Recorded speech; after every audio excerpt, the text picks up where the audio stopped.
बाल न बाका कर सके, जो जग वैरी हो, जो जग वैरी हो। जिसके रक्षक स्वयं भगवान हो, उसका कोई क्या बिगाड़ सकता है। आज देखो, पांडवों के पास में कन्हैया आए और कन्हैया बोले, पांडवों अब इतने दिन का युद्ध हो गया, अब हमारी विजय भी हो गई, दुर्योधन मर ही चुका है संभवतः, अब इन शिविरों में, इन टेंट तंबुओं में रहते रहते बहुत दिन हो गए, चलो महलों में विश्राम करेंगे। सो उन पांडवों के शिविरों में से पांडवों को निकाल करके तो भगवान ले गए, लेकिन दुर्भाग्य से उनकी शैया पर द्रौपदी के 5 पुत्र आकर सो गए। अच्छा सुनो, ये जो पांडव पुत्र है ना, ये देखने में बिल्कुल पांडवों जैसे ही लगते हैं।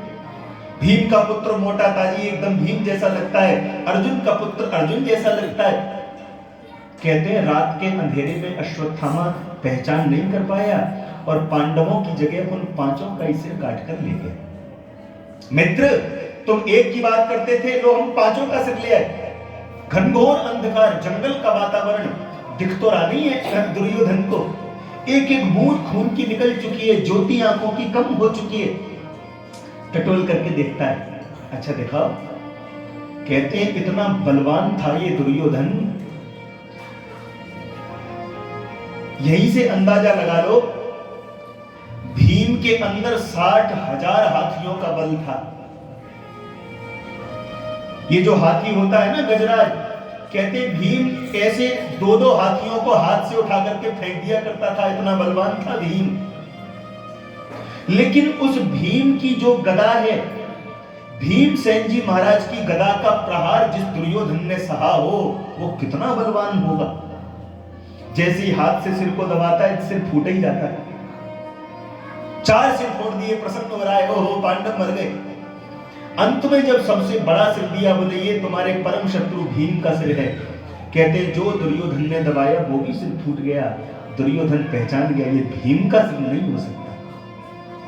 अरे मेरी चंद्रहास खड्ग, मेरी ये जो इतनी भयंकर गदा है, इतनी मैंने भीम के सिर पर मारी, पर उसको चोट भी नहीं आई। मेरे दबाने से भीम का सिर फूट जाएगा, ये हो नहीं सकता। हो ना हो मित्र, तुमने पांडवों की जगह पांडवों के पुत्र मार दिए। अरे मूर्ख, ये तो तूने बहुत अनर्थ कर दिया। इनको मार करके तो तूने हमारे वंश को ही समाप्त कर दिया। हम मर जाएंगे तो कम से कम हमें तिलांजलि देने वाला कोई तो बचा होता। लेकिन सुनो, जो हुआ सो होने दो। अब तुम यहां से चले जाओ, क्योंकि पांडवों को पता चल गया तो वो तुम्हें जीवित नहीं छोड़ेंगे। कहते अश्वत्थामा तो यहां से भागा। लेकिन आज देखो, प्रातः काल हुआ, 5 पुत्र जब उठ करके नहीं आए, द्रौपदी को चिंता हुई। द्रौपदी ने जाकर के जैसे ही उनके शिविरों में जाकर के देखा, कहते द्रौपदी तो पछाड़ खाकर धरती पर गिर गई। माता शिशूनां निधनं सुतानां निशम्य घोरं परितप्यमाना तदा रुदध्वा स्पकुलाकुलाक्षी तां सान्त्वयन्नाह किरीटमाली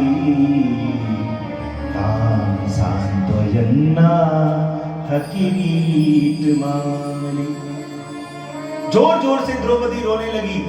5 पांडव दौड़ करके आए, कन्हैया दौड़ करके आए। कहते हैं अर्जुन ने तो धनुष उठा करके प्रतिज्ञा कर ली, रो मत देवी, जिसने तेरे पुत्रों को मारा है, आज का सूर्यास्त बाद में होगा, उसको तेरे सामने मैं लाकर मारूंगा। दौड़े अर्जुन। सुनो, अश्वत्थामा ने देखा अर्जुन आ रहा है, मुझे छोड़ेगा नहीं, तो कहते हैं इस मूर्ख ने आज ब्रह्मास्त्र चला दिया। ये जो ब्रह्मास्त्र होता है ना, सर्वोच्च अस्त्र होता है, इससे ऊंचा कोई अस्त्र नहीं होता, इसकी कोई काट नहीं होती। ब्रह्मास्त्र को अपनी ओर आते हुए अर्जुन ने देखा, प्रभो रक्षमा, मेरी रक्षा करो। कन्हैया बोले, अर्जुन विषस्य विषम औषधम, जहर की दवा जहर ही होती है। इसने ब्रह्मास्त्र चलाया है, तुम भी चला दो। तुम नहीं जानते, इसको ब्रह्मास्त्र चलाना तो आता है लेकिन लौटाना नहीं आता। तुमको तो चलाना भी आता है, लौटाना भी आता है। इनके जो पिताजी थे ना द्रोणाचार्य, उन्होंने अश्वत्थामा को कभी ब्रह्मास्त्र नहीं सिखाया, क्योंकि वो जानते थे ये मूर्ख है, ये बात बात पर ही ब्रह्मास्त्र ही चला देगा। लेकिन इसने पांडवों की देखा देखी सीख तो लिया चलाना, लेकिन लौटाना नहीं आता। सुनो, अर्जुन ने भी ब्रह्मास्त्र चलाया और अंत तो गत्वा दोनों ब्रह्मास्त्रों का अनुसंधान पद्धति से वापस भी ले लिया।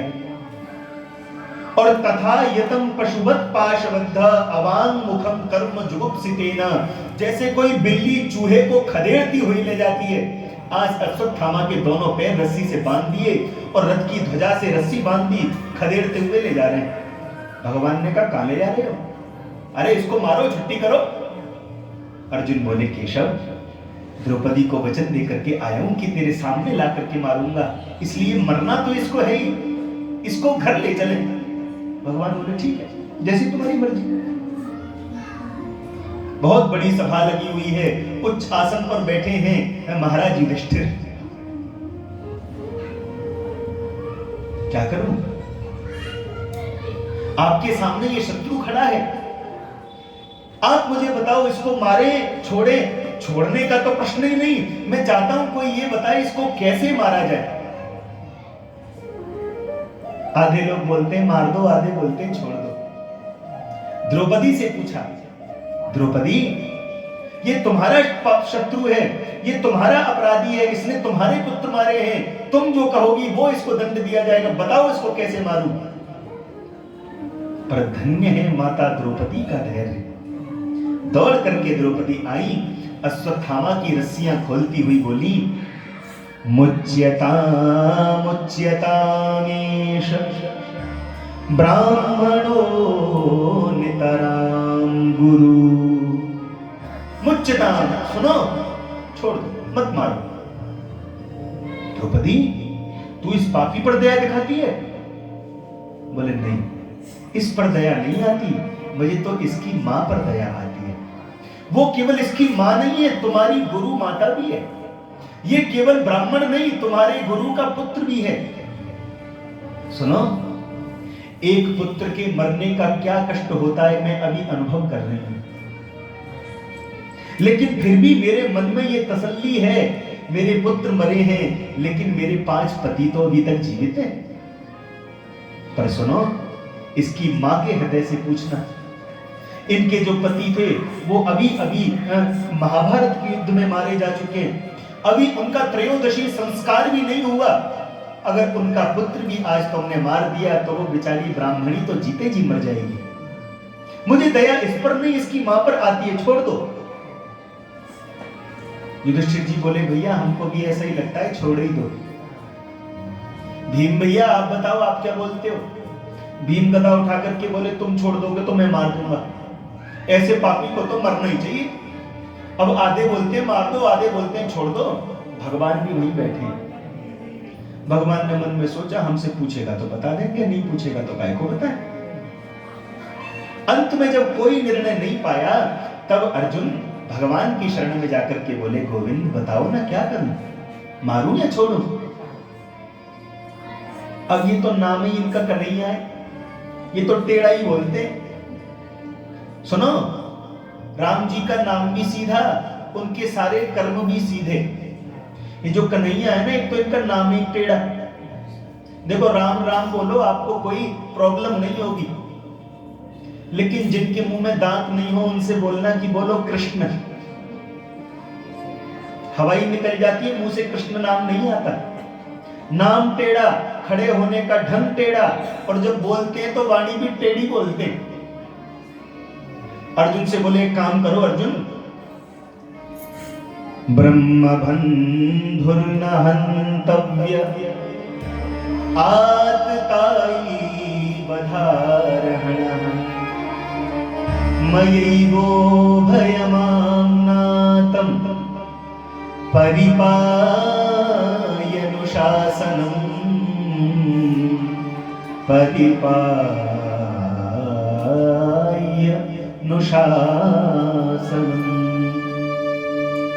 देखो, ब्रह्म बंधुर न हंतव्य, ब्राह्मण चाहे कैसा भी क्यों ना हो मारना नहीं चाहिए। अर्जुन ये ब्राह्मण है इसलिए मत मारो, लेकिन बोले आतताई वधारहणः, आतताई चाहे कोई क्यों ना हो उसको छोड़ना नहीं चाहिए, ये आतताई है इसलिए मार दो। अर्जुन, बड़ा भाई पिता के समान होता है और बड़े भाई की आज्ञा मानना बहुत आवश्यक है, इसलिए युधिष्ठिर जी कह रहे हैं छोड़ दो, तो सुनो छोड़ दो। लेकिन अर्जुन तुम क्षत्रिय हो और क्षत्रिय जो प्रतिज्ञा करता है उसको अपनी प्रतिज्ञा का पालन करना चाहिए। तुम्हारी प्रतिज्ञा थी कि सूर्य अस्त से पहले मार दूंगा, इसलिए मार दो। कभी बोलते मार दो, कभी बोलते छोड़ दो। भीम ने कहा बारे न्यायाधीश, तुम जैसे 2-4 न्यायाधीश हमारी सभा में हो गए तो फिर हो गए फैसले। भगवान ने इशारा किया, बोले आप तो चुप ही रहो। प्रेम से बोलो राधे राधे। आपको पता है मैंने अर्जुन को गीता सिखाई है। युद्ध से पहले जब अर्जुन फैल गए थे ना, तो भगवान ने 18 अध्यायों से निर्मित गीता अर्जुन को सुनाई। अरे भाई, जब गुरुजी किसी को कुछ सिखाते हैं तो समय आने पर परीक्षा भी तो लेते हैं। तो भगवान को लगा कि मैंने युद्ध से पहले इसको गीता का पाठ सुनाया था, कहीं युद्ध की मार काट में सब भूल भाल गया, कुछ याद भी है। सो भगवान ने ये टेढ़ी बात अर्जुन की परीक्षा लेने के लिए कही। अर्जुन को समझ में आ गया। वपनम द्रविणादानम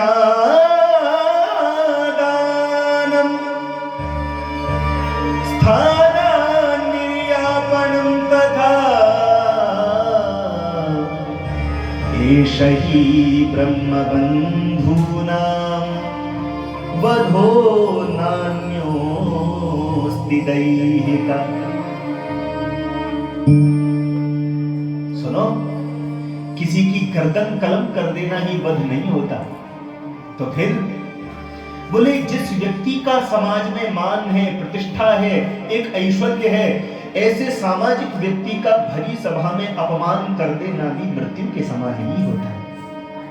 अर्जुन दौड़ करके आए, कहते हैं अश्वत्थामा की चोटी उतार ली। ब्राह्मणों के सिर पे चोटी होती है ना। हमारी भारतीय संस्कृति में पहले हिंदू,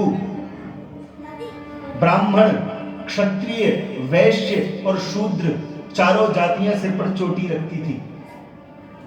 अब तो चोटी रखने में शर्म आती है। आधे गंजे हो जाओ और लंबी सी कटिंग कटा लो, उसमें शर्म नहीं आती, लेकिन चोटी रखने में शर्म आती है। चोटी उतार ली, जनेऊ तोड़ लिया, माथे में जो बहुमूल्य मणि लगी हुई थी वह मणि भी निकाल ली, अपमानित करके अश्वत्थामा को भगा दिया।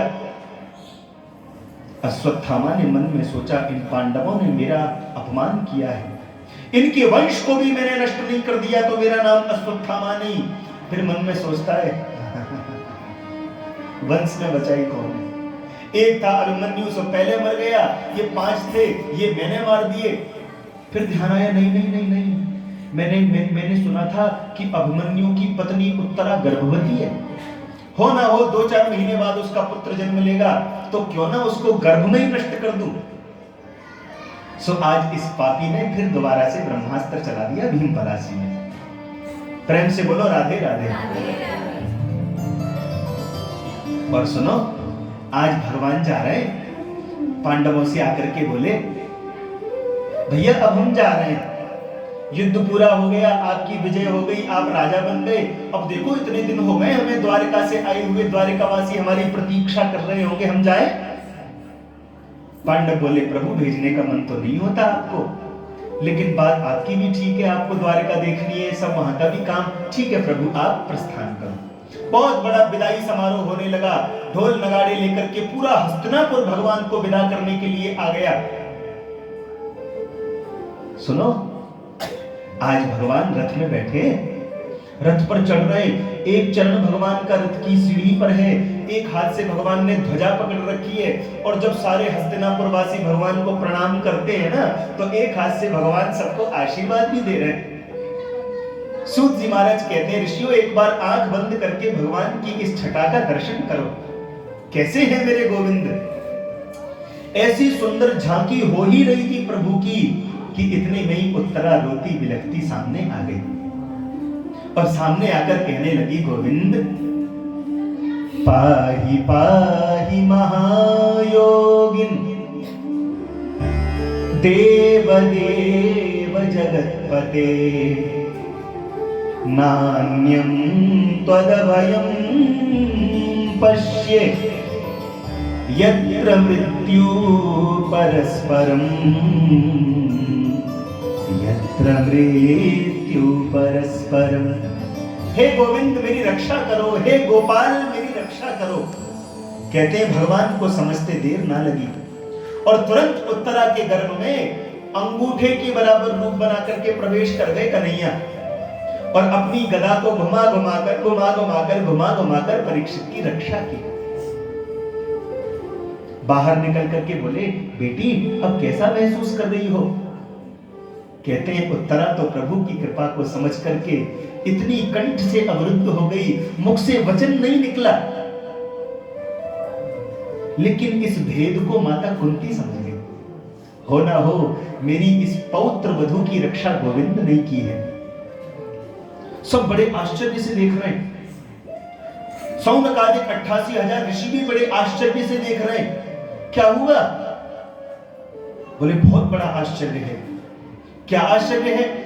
अरे भगवान ने गर्भ में जाकर बालक की रक्षा की, आश्चर्य ही तो है। बोले ये आश्चर्य नहीं है। तो आश्चर्य क्या है? बोले आश्चर्य तो वह है कि वो गर्भ का बच्चा कितना धन्य होगा जिसने संसार में जन्म बाद में लिया और प्रभु का दर्शन गर्भ में ही कर लिया है? माता कुंती आई और भगवान का स्तवन गाने लगी। कृष्णाय वासुदेवाय देवकी नंदनाय च नंद गोपकुमाराय गोविंदाय नमो नमः गोविंदाय नमो नमः। हे गोविंद मैं तुमको पहचान गई और मैं तुमको प्रणाम करती हूं, तुम साक्षात भगवान हो। भगवान हंसने लग गए। अरे भैया हस्तिनापुर वासियों, देख रहे हो हमारी बुआ हमको भगवान बोलती है।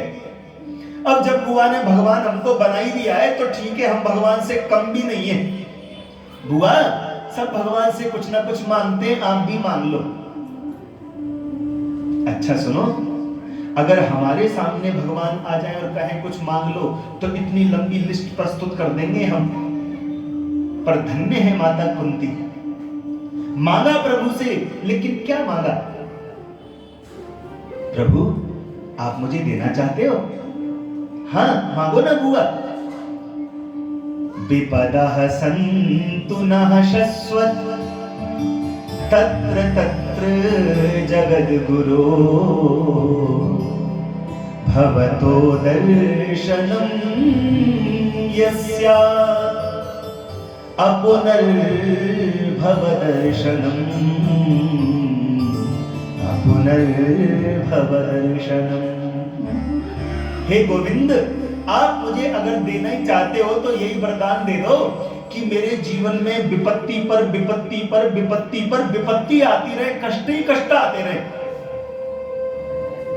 भगवान बोले क्या मांग रही है बुआ? सुख संपत्ति घर आवे, कष्ट मिटे तन का, ओम जय जगदीश हरे, ये तो सब मांगते हैं, लेकिन आप कष्ट मांग रही हो। अरे तुम्हारे ऊपर इतने इतने कष्ट आए, इतने इतने दुख आए कि तुम्हारे दुख को दूर करने के लिए मुझे द्वारिका से दौड़ करके भाग करके आना पड़ा। अरे आज तुम्हारे सुख का समय आया है, तुम्हारे पुत्र राजा बने हैं, तुम राजमाता बनोगी, और जब सुख का समय आया तो फिर तुमने दुख मांग लिए। क्या तुमको दुख अच्छे लगते हैं? कुंती बोली दुख तो अच्छे नहीं लगते गोविंद, लेकिन आप बहुत अच्छे लगते हो। आपने अभी भी कहा ना कि जब जब मुझ पर दुख आया और तुम द्वारका से दौड़ करके आए, यही तो मैं चाहती हूं। मुझ पर दुख आते रहे, तुम द्वारका से दौड़ करके आते रहो और तुम्हारा मुझे दर्शन मिलता रहे। ऐसे सुख को भी लेकर मैं करूं क्या जो भगवान ही दूर चले जाएं। सुख के माथे सिल पर जो हरि हृदय से जाए, बलिहारी वा दुख की जो पल पल नाम जपाए, पल पल नाम जपाए। क्योंकि दुख में सुमिरन सब करे, सुख में करे न कोई। जो सुख में सुमिरन करे तो दुख काहे को होय, दुख काहे को होय। जब दुख होता है ना तो व्यक्ति बहुत भगवान का नाम लेता है, और जैसे ही सुख आता है तो तुरंत भगवान को भूल जाता है। इसलिए मैं सुख नहीं मांगती, गोविंद मुझे तो दुख दे दो, क्योंकि मुझ पर दुख आते रहेंगे, आप मेरे नजदीक आते रहोगे, और यही मैं चाहती हूं। भगवान ने कहा देखो हम ये तो नहीं देंगे, कुछ और मांगना है तो मांग लो। सुकुंती हाथ जोड़ करके मांग रही है, सुनो आओ हम भी मांग लेते हैं भगवान से। सब गाओ मेरे साथ। बांके बिहारी जी दूर करो दुख मेरा, बांके बिहारी जी दूर करो दुख मेरा। कुंज बिहारी जी दूर करो दुख मेरा, कुंज बिहारी दूर करो दुख मेरा।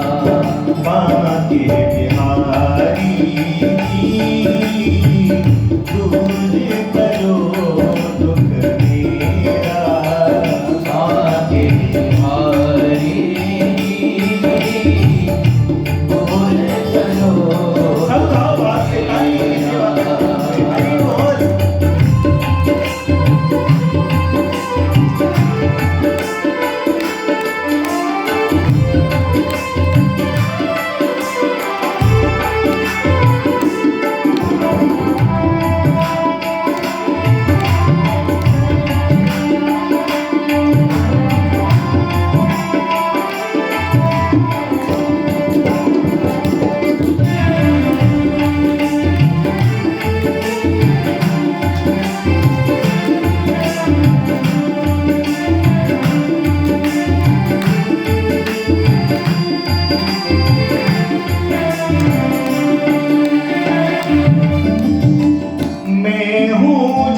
उसके सब दुखड़े मिट जाए, उसके सब दुखड़े मिट जाए, उसके सब दुखड़े मिट जाए, उसके सब दुखड़े मिट जाए, दुखड़े मिट जाए। आया शरण निहारी, दूर करो मेरा, आया शरण निहारी, दूर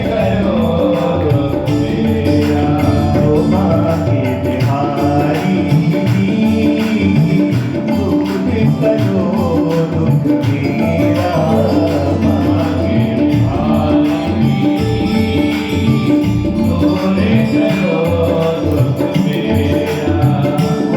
के बिहारी,